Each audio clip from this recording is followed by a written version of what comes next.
Welcome back to another series of tenses जहां पर हम फिर से टेंसेस के कुछ और स्ट्रक्चर और रूल्स को देखने वाले हैं। हमने सिंपल टेंसेस को ऑलरेडी कवर किया हुआ है, तो आप उन टेंसेस को भी जरूर देखिए। डिस्क्रिप्शन में मैं आपको उसका लिंक जरूर प्रोवाइड करवाऊंगी, तो आप उसे देखना ना भूलें। और यस, अगर आप इस चैनल को पहली बार विजिट कर रहे हैं, पहली बार इस वीडियो को देख रहे हैं, तो डू सब्सक्राइब माय चैनल, क्योंकि मैं अपने चैनल पे बहुत सारे इंग्लिश टिप्स एंड ट्रिक्स से डील करती हूँ और आपको भी बताती हूँ जो आपकी स्पोकन इंग्लिश को भी एडवांस बना सकता है, और हाँ, आपकी ग्रामर को भी ब्रश अप कर सकता है। तो चलिए चलते हैं और देखते हैं कि आज कौन से टेंसेस को हम डील करने वाले हैं। आज हम फिर से 3 टेंसेस को डील करने वाले हैं: present continuous, past continuous and future continuous. एक एक करके इनके बारे में बात करेंगे वीडियो के एंड तक। आप present continuous tense, past continuous tense और फ्यूचर कॉन्टिन्यूअस टेंस के बारे में सब कुछ समझ पाएंगे और इन्हें यूज कर पाएंगे। बट एक डिस्क्लेमर है, सिर्फ वीडियो को देख लेने से आप किसी भी टेंस या किसी टॉपिक को नहीं सीख सकते, तो ज्यादा से ज्यादा उसे यूज कीजिए। Now let's talk about present continuous tense. Now present continuous tense को समझने का बहुत ही आसान तरीका है। कॉन्टिन्यूअस मतलब जो कुछ भी चल रहा है, at the time of speaking, बात करते समय जो कुछ भी हो रहा है प्रेजेंट में, ठीक है, अभी के टाइम में, वो सब कुछ प्रेजेंट कॉन्टिन्यूअस टेंस में आता है। ठीक है, नाउ इंपॉर्टेंट है कि आप इसके स्ट्रक्चर को समझें, क्योंकि जब भी आप प्रेजेंट कॉन्टिन्यूअस टेंस को बोलेंगे या लिखेंगे तो स्ट्रक्चर आपके काफी काम आ सकता है। नाउ जो स्ट्रक्चर होता है वो स्टार्ट होता है सब्जेक्ट, साथ में इज, एम, आर, और उसके साथ आपको बेस फॉर्म लगाना है विद आईएनजी। ठीक है, तो चलिए मैं आपको कुछ एग्जांपल्स बताती हूँ जिससे आपको इस टेंस के बारे में और ज्यादा नॉलेज होगी। Now let's talk about the affirmative sentences. Affirmative sentences कौन से होते हैं? जो basic declarative sentences होते हैं, they are called affirmative sentences. For example, I am reading a book. मैं बुक पढ़ रही हूँ। यहाँ पर बहुत जरूरी है कि आपको am, is और are का यूज जरूर पता होना चाहिए। मैंने इसके लिए भी अपने चैनल पे वीडियो बनाई है, आप उसे भी जरूर देखिए। तो मैं बात कर रही थी I am reading a book, मतलब मैं बुक पढ़ रही हूँ, मतलब अभी मैं क्या कर रही हूं? मैं बुक पढ़ रही हूं। At the time of speaking he is eating breakfast. Speaker जब ये बात कर रहा है उस समय पे ही, जो कि पर्सन एक दूसरा है, वो क्या कर रहा है? वो ब्रेकफास्ट खा रहा है। She is studying for her exam, जिसके बारे में बात हो रही है, मतलब शी, वो अपने एग्जाम के लिए पढ़ाई कर रही है। At the time of speaking, ठीक है, इट इज रेनिंग आउटसाइड, जब ये बात हुई है उस समय पे बाहर बारिश हो रही थी। तो आपने ध्यान से देखा कि सब्जेक्ट के साथ इज, एम, आर, उसके वर्ब में आईएनजी लगाने के बाद आप प्रेजेंट कॉन्टिन्यूअस सेंटेंसेस को देख सकते हैं। अगर हम बात करें प्रेजेंट कॉन्टिन्यूअस टेंसेस के नेगेटिव सेंटेंसेस की, तो बहुत आसान है। आपको सब्जेक्ट इज, एम, आर के साथ नॉट लगाना है और फिर helping verb along with the ING. चलिए देखते हैं कुछ example. I am not reading a book, मैं बुक नहीं पढ़ रही हूँ। ये वही सेंटेंसेस है, मैंने सिर्फ इसे नॉट लगाकर आपको समझाने की कोशिश की है। He is not eating breakfast, वो खाना नहीं खा रहा है। She is not studying for her exam, वो अपने एग्जाम के लिए नहीं पढ़ रही है। It is not raining outside, बाहर बारिश नहीं हो रही है।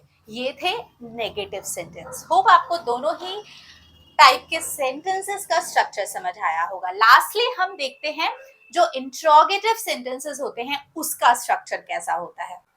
जैसा कि मैंने आपको सिंपल टेंसेस की वीडियो में भी बताया था कि जब हम इंट्रोगेटिव सेंटेंसेस बनाते हैं, ये रूल हर जगह पे काम आ सकता है आपके लिए, तो हम सब्जेक्ट और हेल्पिंग वर्ब या फिर ऑक्सिलरी वर्ब को फ्लिप करते हैं, मतलब एक दूसरे की जगह पर लेकर आते हैं। जैसे कि am I reading a book, क्या मैं बुक पढ़ रही हूँ? नाउ यहाँ पर हमने सब्जेक्ट को हेल्पिंग वर्ब की जगह पे रखा है और हेल्पिंग वर्ब को सब्जेक्ट की जगह पर रखा है। इज ही ईटिंग ब्रेकफास्ट, क्या वो खाना खा रहा है? तो यहां पर भी आप देख सकते हैं सब्जेक्ट की जगह पर हेल्पिंग वर्ब की जगह पर subject. Is she studying for her exam, क्या वो अपने एग्जाम के लिए पढ़ रही है? सेम वही सेंटेंस है, सिर्फ इसे मैंने इंट्रोगेटिव में कन्वर्ट किया है। इज इट रेनिंग आउटसाइड, क्या बाहर बारिश हो रही है? सो ये थे कुछ एग्जाम्पल सेंटेंसेस प्रेजेंट कॉन्टिन्यूअस के। होप आपको प्रेजेंट कॉन्टिन्यूअस समझ आया होगा। नाउ मैं आप को एक छोटी सी एडवाइस जरूर दूंगी कि 4-5 सेंटेंसेस से नहीं, बल्कि आप जब कभी भी रीडिंग करें या किसी भी सेंटेंस को देखें तो आपके माइंड में ये जरूर क्लिक होना चाहिए कि कौन सा टेंस है ये। तो इस तरह से आप एम्पल प्रैक्टिस कर सकते हैं और टेंसेस को क्लियर कर सकते हैं। तो चलिए देखते हैं पास्ट कॉन्टिन्यूअस टेंस। ना पास्ट कॉन्टिन्यूअस टेंस होता है जब पास्ट में कोई काम चल रहा हो, ठीक है, उसे आप पास्ट कॉन्टिन्यूअस टेंस में लेके जाएंगे। ना इसे समझने के लिए आप थोड़ा सा पास्ट कॉन्टिन्यूअस टेंस को अगर ब्रेक करेंगे तो पास्ट मतलब बीते हुए समय में जो भी काम हो रहा था, ठीक है, उसे ही पास्ट कॉन्टिन्यूअस टेंस कहा जाता है। ना यहाँ पर भी स्ट्रक्चर में थोड़े बहुत चेंजेस हैं। अब यहाँ पे हेल्पिंग वर्ब हम कौन सी लेते हैं? यहाँ पर हम दो हेल्पिंग वर्ब को यूज करते हैं पास्ट कॉन्टिन्यूअस टेंस बनाने के लिए, वॉज और वर। बट जो वर्ब आईएनजी है वो यहाँ पर भी सेम रहता है। क्यों? क्योंकि ये कॉन्टिन्यूअस टेंस है। तो कॉन्टिन्यूअस टेंस के तीनों ही टेंसेस प्रेजेंट पास्ट फ्यूचर में आपको वर्ब की आईएनजी फॉर्म का यूज करना है। The changes in auxiliary verbs. आइए चलिए मैं आपको कुछ एग्जाम्पल्स दिखाती हूँ फिर से तीनों ही टाइप के सेंटेंसेस है, जिससे आपको और ज्यादा क्लैरिटी आएगी। तो चलिए नाउ अफर्मेटिव सेंटेंस कैसे बनाएंगे आप पास्ट कॉन्टिन्यूअस में? I was reading a book, मैं बुक पढ़ रहा था, ठीक है। यहां पर आप गौर करें तो हिंदी के सेंटेंसेस में था, थे, थी को यूज करेंगे। ही वॉज ईटिंग ब्रेकफास्ट, वो खाना खा रहा था, पास्ट में उसके खाने का काम चल रहा था। She was studying for her exam, past में वो अपने एग्जाम के लिए प्रिपेयर कर रही थी। It was raining outside, past की बात हो रही है कि उस समय बारिश हो रही थी। नेगेटिव सेंटेंस कैसे बनाएंगे? I was not reading a book, मैं बुक नहीं पढ़ रही थी। सब कुछ सेम है, यहाँ पर आपको सिर्फ वॉज और वर को इनकलकेट करना है। अगेन आपको वॉज वर कब यूज करना है ये पहले से पता होना चाहिए बिफोर वॉचिंग दिस वीडियो। और अगर आपको वॉज वर यूज करने में कोई भी दिक्कत है, आप मेरे चैनल पे इस से रिलेटेड कंटेंट भी देख सकते हैं। She was not studying for her exam, वो अपने एग्जाम के लिए नहीं पढ़ रही थी। And it was not raining outside, बाहर बारिश नहीं हो रही थी। नाउ इंट्रोगेटिव सेंटेंस कैसे बनाएंगे? सेम आपको सब्जेक्ट की जगह पर ऑक्सिलरी वर्ब को लाना है, ऑक्सिलरी वर्ब की जगह पर सब्जेक्ट को लाना है। Was I reading a book, क्या मैं बुक पढ़ रही थी? वाज ही ईटिंग ब्रेकफास्ट, क्या वो खाना खा रहा था? Was she studying for her exam, क्या वो अपने एग्जाम के लिए पढ़ रही थी? And lastly was it raining outside, क्या बाहर बारिश हो रही थी? So this was all about past continuous tense. Hope आपको दोनों ही टेंसेस समझ आए होंगे। ना समझ आए हो तो आप वीडियो को फिर से देख सकते हैं। ना फ्यूचर कॉन्टिन्यूअस टेंस की बात करते हैं, जब आने वाले समय में किसी काम के होने की बात हो, ठीक है, तो उस समय आप फ्यूचर कॉन्टिन्यूअस टेंस की बात करते हैं, ठीक है। एग्जाम्पल से आपको और अच्छे से समझ आएगा। जैसे कि अफर्मेटिव सेंटेंस की अगर हम बात करें तो वहां पर हम किस तरह से सेंटेंस को बनाते हैं, उसके लिए पहले आप स्ट्रक्चर समझ लीजिए। यहाँ पर थोड़ा सा चेंज है। यहाँ पर हम कौन सी हेल्पिंग वर्ब यूज करते हैं? फ्यूचर कॉन्टिन्यूअस में विल के साथ आपको बी का यूज करना है। Will be plus the verb, और वर्ब के साथ आपको आईएनजी। तो तीनों ही टेंसेस में जो चीज कॉमन है वो है वर्ब की first form along with the ING.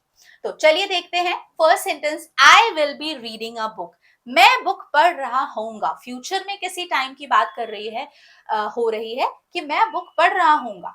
He will be eating breakfast, वो ब्रेकफास्ट कर रहा होगा। She will be studying for her exam, वो अपने एग्जाम की तैयारी कर रही होगी। It will be raining outside, बाहर बारिश हो रही होगी। ये थे अफर्मेटिव सेंटेंसेस। इसी तरह से आप नॉट ऐड करके नेगेटिव सेंटेंसेस भी बना सकते हैं। कैसे? I will not be reading a book. Will के बाद आपको not लगाना है. Be verb with ing. He will not be eating breakfast. वो breakfast नहीं खा रहा होगा. She will not be studying for her exam. वो अपने एग्जाम के लिए नहीं पढ़ रही होगी. And the last one. It will not be raining outside. बाहर बारिश नहीं हो रही होगी. तो ये थे प्रेजेंट कॉन्टिन्यूअस, पास्ट कॉन्टिन्यूअस और फ्यूचर कॉन्टिन्यूअस. होप मैं आपको ये तीनों ही टेंसेस को समझाने में सक्सेसफुल रही हूँ. वीडियो कैसी लगी मुझे जरूर बताइएगा. और हाँ, अगर वीडियो अच्छी लगी हो तो प्लीज मुझे मोटिवेट करिए. कैसे? लाइक शेयर सब्सक्राइब करके. और हाँ, नोटिफिकेशन बेल जरूर हिट कीजिएगा ताकि सारी वीडियोस टाइमली आप तक पहुंचे. Thank you so much for watching. Keep learning, keep improving.